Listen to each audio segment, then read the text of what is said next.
la science sans conscience n'est que ruine de l'âme. Ça, c'est la science des humains. Et ces humains qui ont eu des rapports poussés avec l'univers. Parce que, comme je le dis depuis, l'univers ne peut pas aller au-delà de ses capacités, de son potentiel, des limites qui lui ont été assignées par le Créateur. Est-ce que tu vois un peu? Donc c'est pourquoi on parle de science sans conscience, ruine de l'âme. La science sans conscience est régulée par l'esprit du monde. Et comme l'esprit du monde est un esprit de commerce, voilà pourquoi il vend tout. Est-ce que tu vois? Lui, il vend tout. Et il ne part jamais à la cause des causes, parce qu'il ne peut pas. Parce qu'il ne peut pas. Il y a un verset très intéressant dans la Bible, où on parle des 5 jeux de Satan. D'accord. Les 5 jeux de Satan. N'est-ce pas? Je pense que vous connaissez ce verset. J'irai au ciel, je serai ceci, je serai cela. Et on dit à la fin du verset que tu as été précipité sur la terre. Parce que l'univers veut s'affirmer. Le seul à s'affirmer, c'est le Créateur. Parce que Paul dit que le Créateur s'affirme même par ses composantes visibles, telles que la mer, telles que le ciel, telles que le soleil, telles que la lune, telles que la pluie, le vent, le renouvellement de la surface du sol. Donc rien que ça, quand tu regardes la mer devant toi, tu comprends que l'architecte qui est derrière ça, il est tout puissant. Il n'a pas de nom. C'est un scientifique. Voilà le vrai scientifique. Le scientifique, c'est celui qui crée et il met à la disposition des composants. Mais pourtant, la science dont tu me parles, mon petit, c'est la science sans conscience qui n'est que ruine de l'âme. Elle ne crée rien pour mettre à la disposition. Elle prend une composante existante, elle mélange avec l'autre composante pour te donner et pour te vampiriser davantage. Est-ce que tu vois? Regarde ce que la science sans conscience nous dit. Elle nous dit, si vous mettez en terre un aliment, il faut verser les pesticides autour. Pour faire quoi? Il faut tuer tout ce qui est dans le sol. Mais la science, avec conscience, te dit, quand vous vous levez, même à l'époque d'Adam, il dit, il a demandé à la terre de produire les êtres vivants. Il a demandé à la terre de produire les êtres vivants. Le macabo a poussé.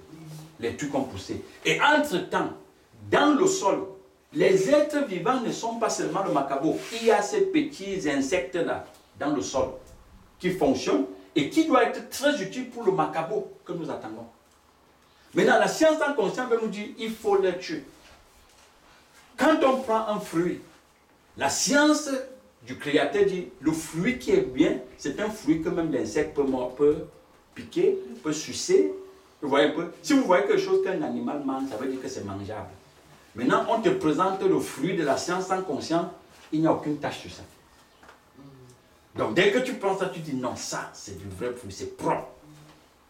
La science sans conscience te dit le lait qu'il faut donner à l'enfant, il faut le pasteuriser.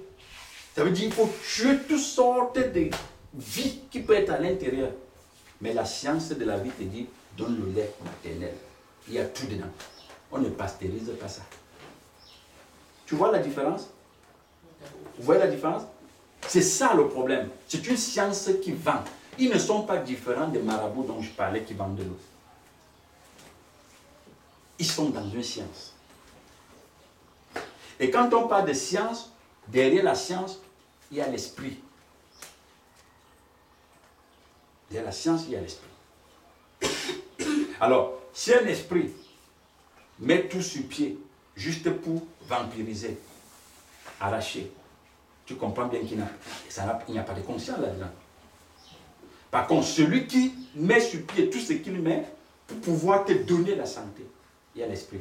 Et regarde, la science sans conscience te dit, ton appareil digestif, il te montre l'image, hein, parce que même l'imaginerie ils ont amené ça. Mais sauf que leur imaginerie voit la forme, mais ne te montre pas l'utile pour la forme. Je m'explique. Quand on parle de l'imaginerie à l'hôpital, ça veut dire que tu pars, on passe les appareils sur toi, non? Bon, on peut voir, on nous dit notre appareil digestif est comme ça, avec 2 petits reins.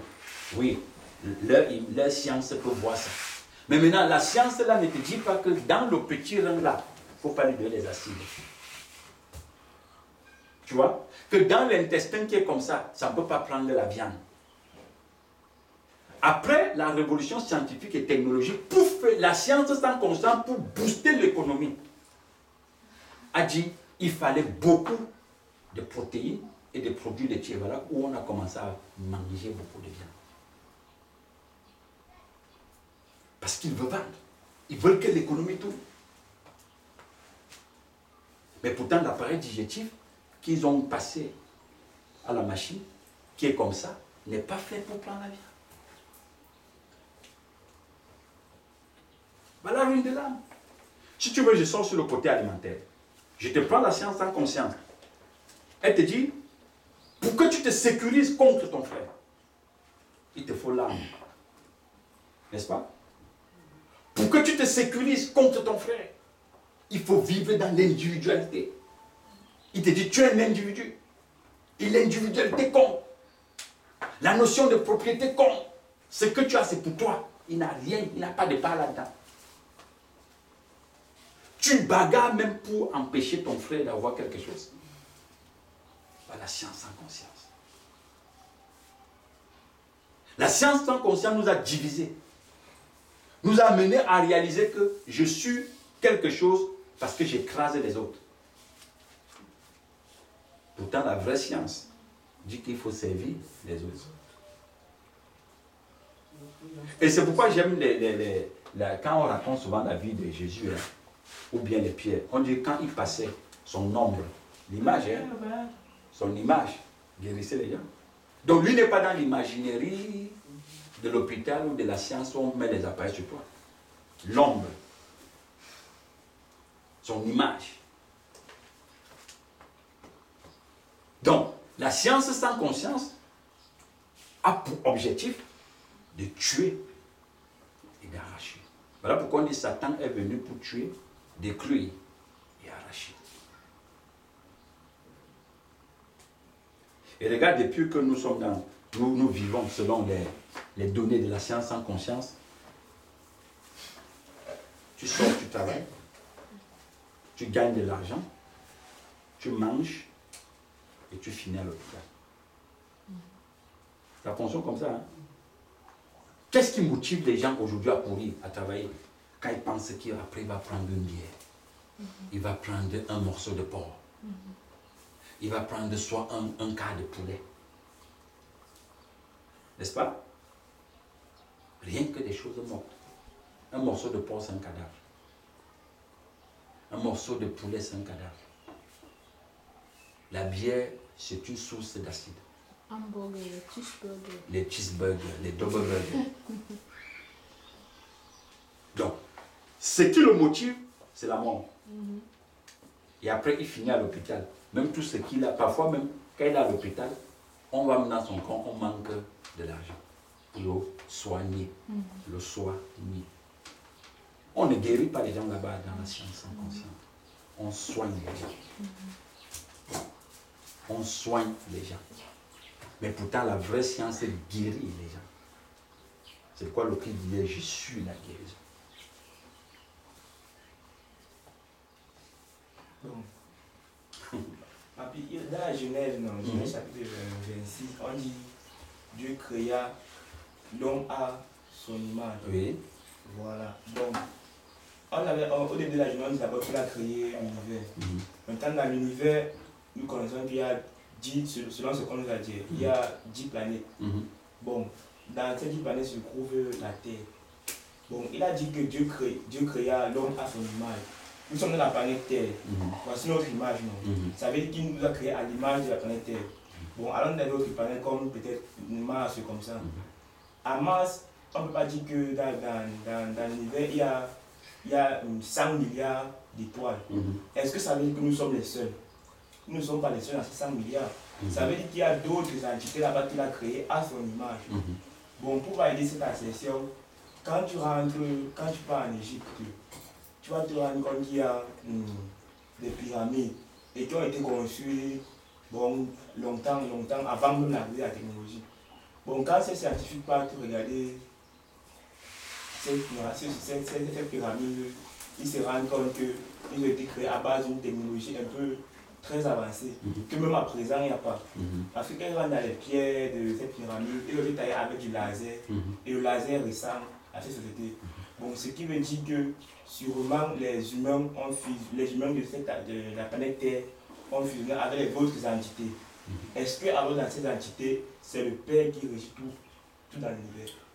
Si on prend l'égyptologie dont tu parles, quand tu regardes les pyramides qui sont en Égypte, au Caire, et consorts, et comme disent les scientifiques ou bien les égyptologues, que la technologie qui a été utilisée, on n'a même pas ça, n'est-ce pas? On te présente maintenant Pharaon, on dit qu'il est qui? On dit qu'il est Ra. C'est comme ça qu'on l'appelait Ra. Pharaon s'appelait Ra, le dieu de la lumière. Et Pharaon n'avait pas un cousin humain, ni une cousine humaine. Le cousin du Pharaon, c'était le soleil.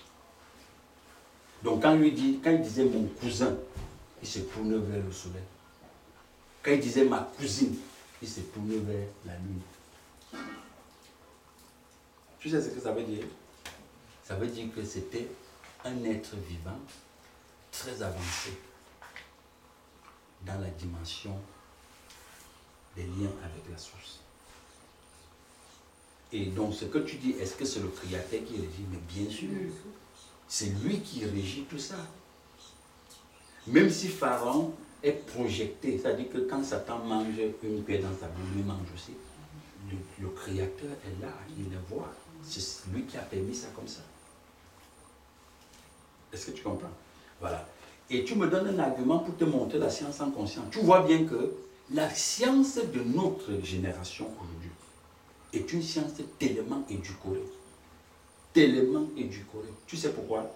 Parce que les scientifiques ne deviennent plus scientifiques parce qu'ils veulent être scientifiques, parce qu'ils veulent manger le morceau de porc.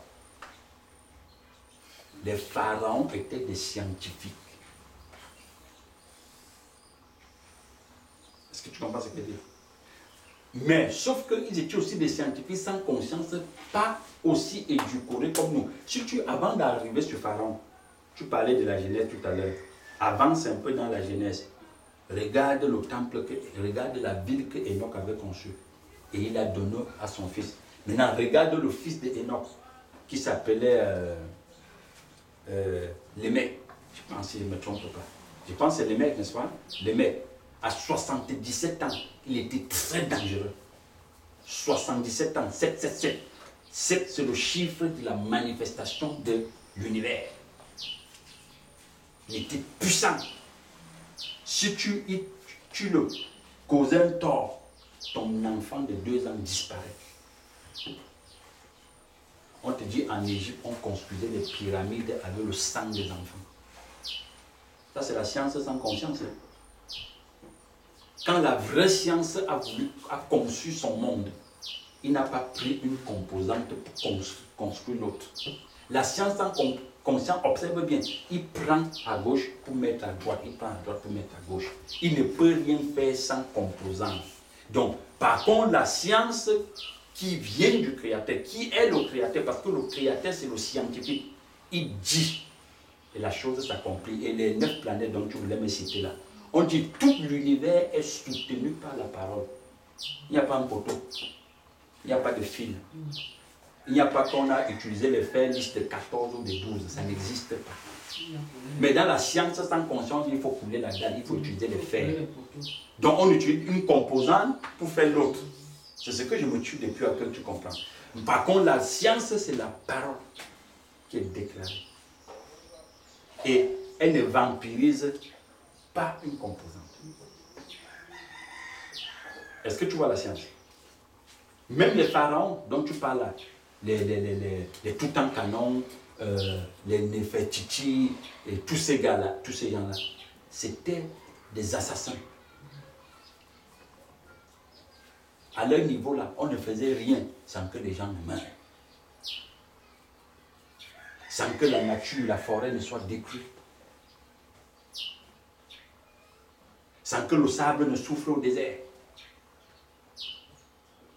Sans que les pierres ne se détachent du sein de leur maman. Les pierres, hein?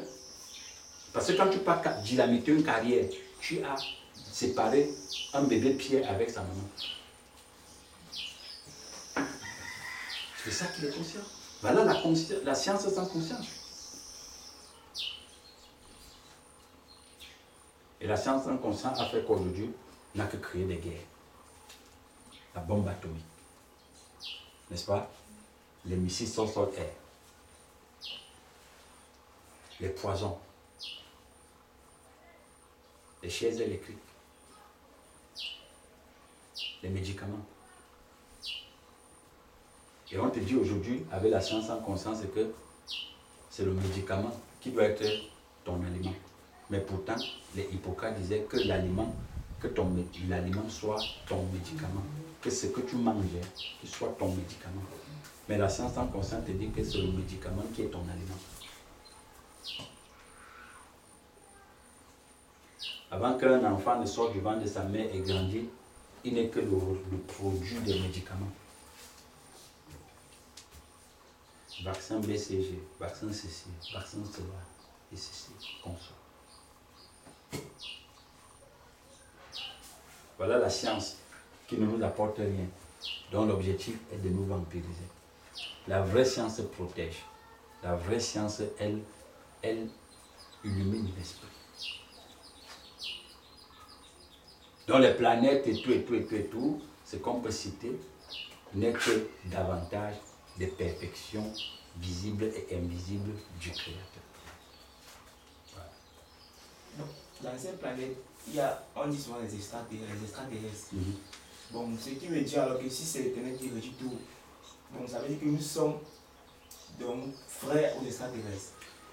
Les extraterrestres restent toujours, parce que quand on dit escra, dans le mot extraterrestre, quand on dit escra, ça veut dire qu'ils sont un peu au-dessus de la Terre. Oui.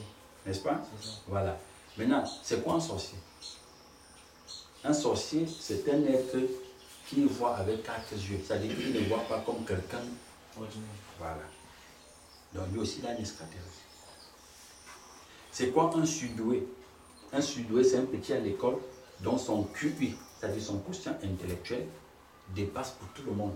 Lui n'a pas besoin que le maître vienne commencer à dire x fois x est égal à x au carré.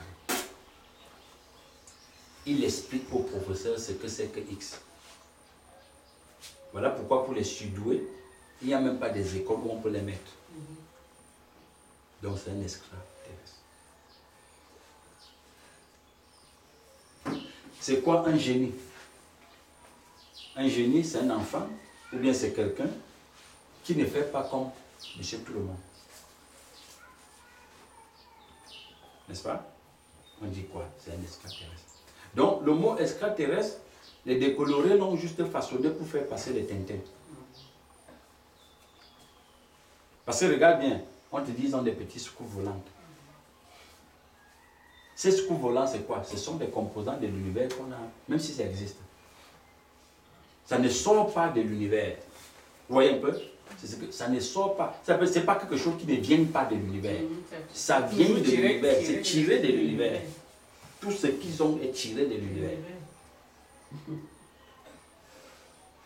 On dit qu'ils ont un sable en acier qui donne la lumière. Même si on a utilisé le topaz, l'émeraude, tout ça, ce sont des produits de l'univers. Et dans ce genre de recherche, on te parle même de multivers.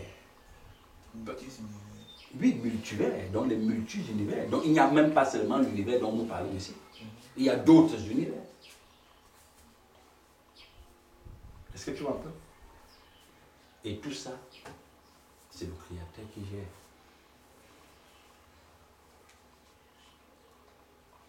C'est lui, comme je l'appelle souvent, le grand propriétaire de tout. N'est-ce pas? C'est lui le grand propriétaire de tout, c'est lui qui a tout, c'est lui qui organise tout. C'est son monde à lui. Et ce qui nous intéresse et ce dont on a besoin, c'est que notre esprit davantage qu'il ouvre. Pour qu'on comprenne et qu'on avance en comprenant comment fonctionne l'univers. Et qu'aussi, on en profite de tout ce qu'il a mis en nous dans l'univers. Que du bon, que du bon, que du bon. Donc c'est un peu ça.